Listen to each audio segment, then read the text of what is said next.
Salut jeunes pousses, c'est Tom le jardinier. On se retrouve aujourd'hui au jardin pour lutter contre les petits rongeurs.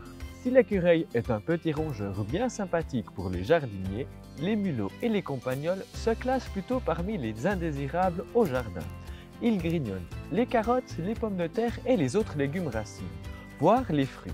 Le mulot est un bon grimpeur, il est capable de monter le long des troncs des arbres fruitiers. Par ailleurs, campagnols et mulots, comme la taupe qui n'est pas vraiment un rongeur, creusent des galeries souterraines et installent leur famille dans des terriers. Ils ont la fâcheuse tendance à bouleverser tes semis et à mettre tes jeunes plants les racines à l'air. Les lapins de Garenne est le plus redoutable car il s'attaque aussi aux feuilles et aux écorces des jeunes arbres. Malgré tout, je ne préconise pas l'éradication totale à l'aide de pièges létaux plus ou moins féroces, sauf si tu es complètement envahi. Je préfère les méthodes plus douces qui repoussent loin de mes récoltes. Je cultive de nombreuses plantes qui ont la réputation de repousser les rongeurs. Je plante toujours des fritillaires impériales parmi mes narcisses et mes tulipes. Son bulbe émet une odeur désagréable pour les rongeurs. Ainsi, ils ne grignotent pas les bulbes durant l'hiver, ce qui est un peu leur manie. À proximité du potager, je plante des épurges ou herbes à taupes. C'est une grande euphorbe utilisée pour les éloigner, les taupes en particulier.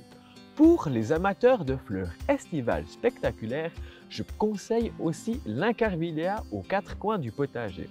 J'ai aussi quelques petites astuces toutes simples à mettre en œuvre pour les tenir à l'écart du potager. Si ton jardin est en pleine campagne comme le mien, les lapins ne se priveront pas de quelques visites dans ton potager.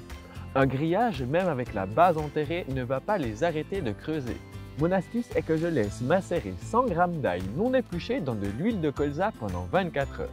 Je mélange après une filtration avec une cuillère à soupe de savon noir.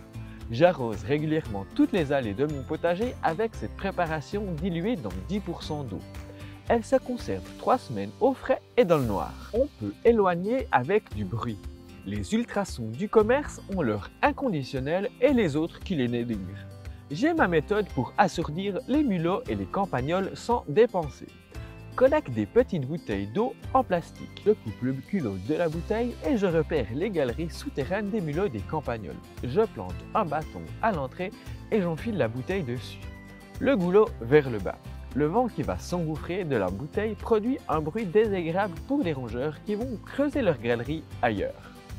Si tu as des monticules dans ton gazon, c'est qu'une taupe a élu domicile dans ta pelouse. Tu es furieux, il faut t'apprêter à lui déclarer la guerre. Mais avant de te lancer dans la pose de pièges cruels et d'appeler le taupier, essaye ma méthode pour les éloigner de ta pelouse.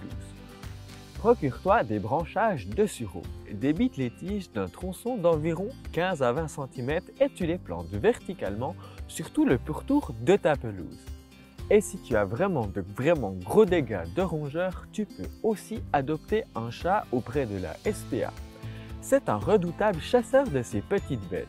Ne crains pas pour autant l'hécatombe. Les rongeurs vont vite comprendre le danger et s'installer dans un jardin plus tranquille.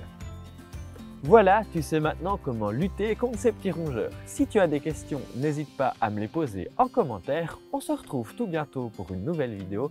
Ciao jeune pouce! Hey, merci d'avoir suivi ma vidéo. Abonne-toi à ma chaîne et mets un petit pouce vert.